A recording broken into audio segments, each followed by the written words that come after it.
So today I'll ask you some more questions on the essence of the different epics that the world has got. What is the core essence of Bible that we can learn? Seek ye the kingdom of God and His righteousness first, and then others will be added unto you. And where is the kingdom of God? The kingdom of God is within. So seeking the kingdom of God which is within is called a meditation.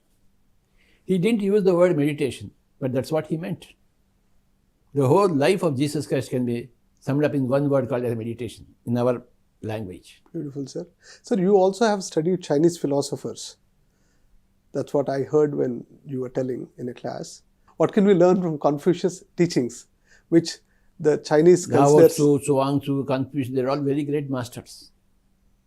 From Confucius we learn the concept of superior man and inferior man. Inferior man is always about possessions. A superior man is always about values in life. The whole Confucianism is about superior man. And coming to Lao Tzu, he is a nature man. Live like nature. The summer comes and the summer goes away, the rain comes, the rainy season goes away, the winter comes, but again it comes. So you are witnessing all these things. You are not to do anything with the summer. You are not to do anything to change the summer to a winter to a rainy season, no. You are witness to the seasons. Similarly, your mind also has got seasons. Sometimes you are unhappy, sometimes you are happy, sometimes you are neutral. So be neutral to your own seasons of mind. Live like that. That is the teaching of Lao. So Chinese philosophy into two departments, Lao Tzu's department and Confucius department. Confucius is inferior man and superior man. Lao Tzu, live with the nature, flow with the nature, as a part of the nature. There is no I in you. That's all about Chinese philosophy. Thank you, sir. Thank you for sharing that. What can we learn from the teachings of Jainism? The most important feature of Jainism is ahimsa, non-violence, non-killing. For me, that is very, very dear. You cannot kill animals, birds, fish. That is the most important message from Jainism. What can we learn from Mahabharata, sir? There are three types of persons. The majority are like Kauravas, 100. The minority are like Pandavas, 5. And there is only one rare person like Krishna. That is the ratio between 1:5:100. That is general ratio all over the world. Selfish people, 100. Selfless persons, 5. And enlightened persons, 1. That is the lesson from Mahabharata. Beautiful way of looking at it, sir. How about Ramayana, sir? How about Ramayana? A king should be a real king, living for the people, not for its own kingdom's sake or its own lineage, not for his name and fame, but it should be really for the people. The essential of Ramayana is Ramarajya. Rama is famous for his Ramarajya. We don't say Krishna Rajya. We don't say Jesus Rajya. We say Ramarajya. A kingdom should be like Ramarajya. That is the essential message from Ramayana. Ramarajya. Got it, sir. Sir, living with you or being with you seems like, living on the edge.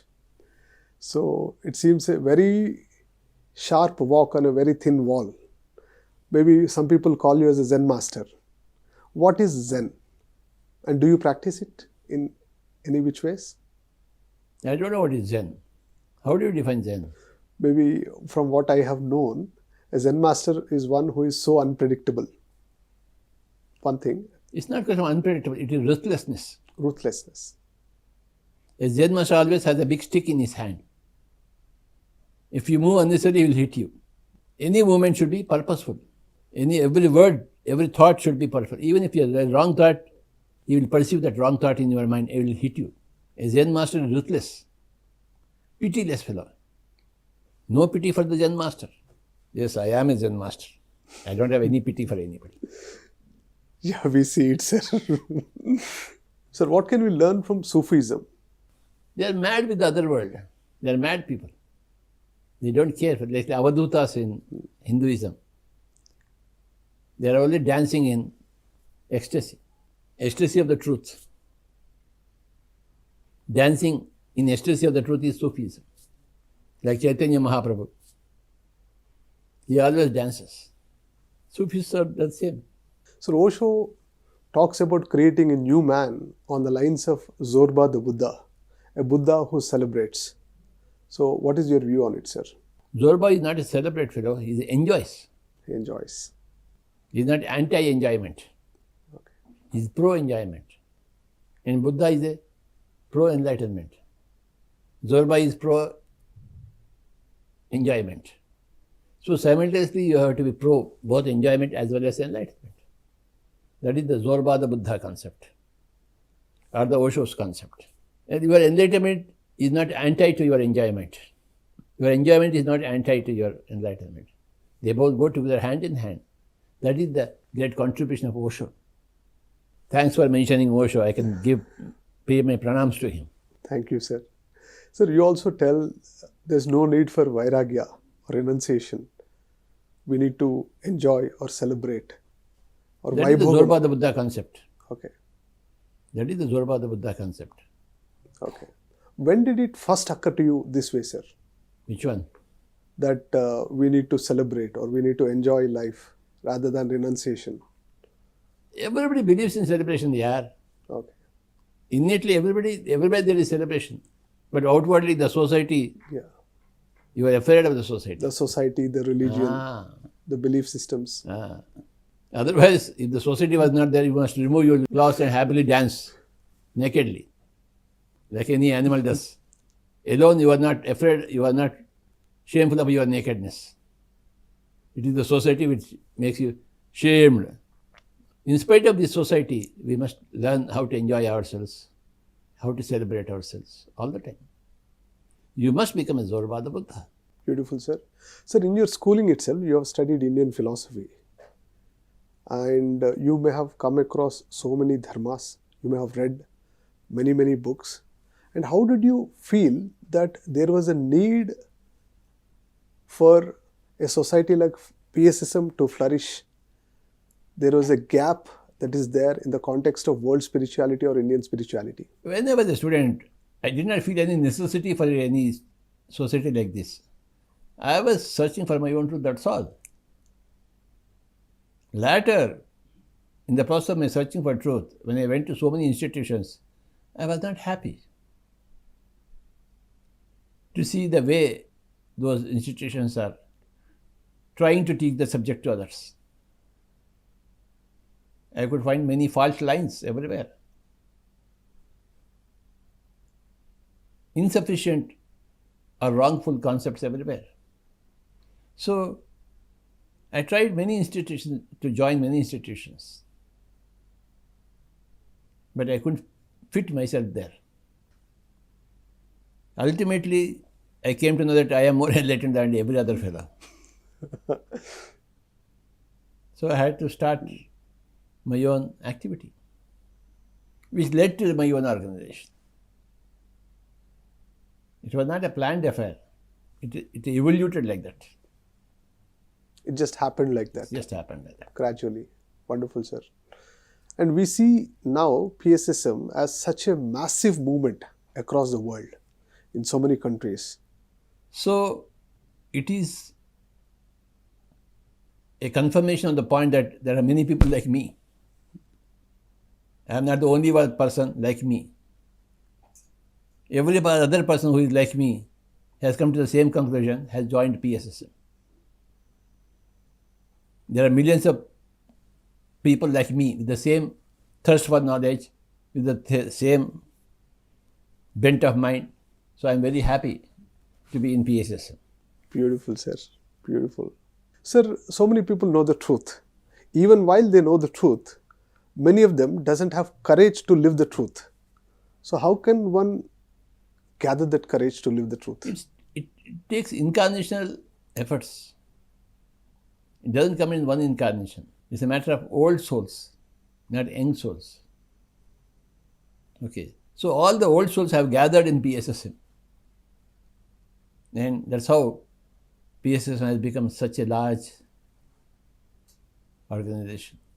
In the presence of so many old souls, even young souls also become old souls very easily. In the presence of such a big gathering, it's very easy for a young soul to become old in one day. In the presence of this PSSM. That is what is PSSM. I am very happy to be in PSSM, Swamiji. It's wonderful, sir. Indeed, you have started this PSSM and you're happy being here. So we're also very happy being here. Sir, on this occasion, what is your message to all the pyramid masters? If a person is a pyramid master, there can be no message for him. A message can be only for those people who have not yet become pyramid masters. So the message for all the non-pyramid masters to become a pyramid master immediately. That is the message for the non-pyramid masters. For the pyramid masters, no message is possible because they are masters. For the non-pyramid masters, I don't have to give any message because they will automatically become masters in the presence of this great, huge PSSM. Now there is no alternative for anybody not to become a pyramid master. There is no alternative available. All the rivers flow to the ocean naturally. You don't have to apply special pressure.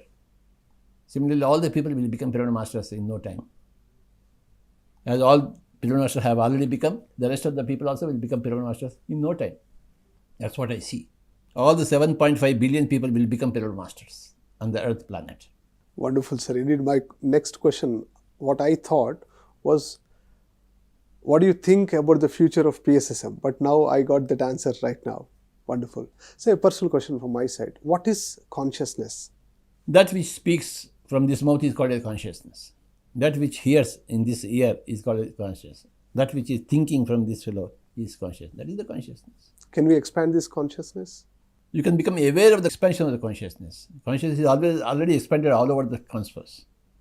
You can expand the awareness of your consciousness by so many practices. Consciousness is already expanded all over the cosmos, but you are not aware of it. You can increase your awareness of your consciousness, all-pervading consciousness. Beautiful, sir. So we are living in a field of infinite possibilities every moment. So which possibility to choose upon, how can we decide? Touch your heart. Your heart will always tell you, yes, this, yes, no, not this. You put a proposal to your heart. The heart says yes or no. The proposal should come from your mind, and the approval comes from your heart. If the heart doesn't approve you, then cancel that proposal. The heart does not propose. The mind proposes. And you have a mind which always proposes things. And heart is there to decide yes or no, yes or no, yes or no. Whenever it says yes, you proceed. You have a heart and you have a brain. Brain proposes and heart approves. Heart doesn't approve. Everybody has a heart. Yes, sir. Got that. And your final message to the people of the world?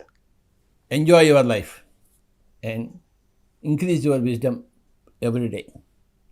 Thank you so much, sir. Thank you so much for being with us today and sharing your thoughts. Swamiji, thank you very much for this interview. So, my dear friends, we shall take Patriji's message. We'll meet again. Your Pradeep Aniruddha signing off. Thank you.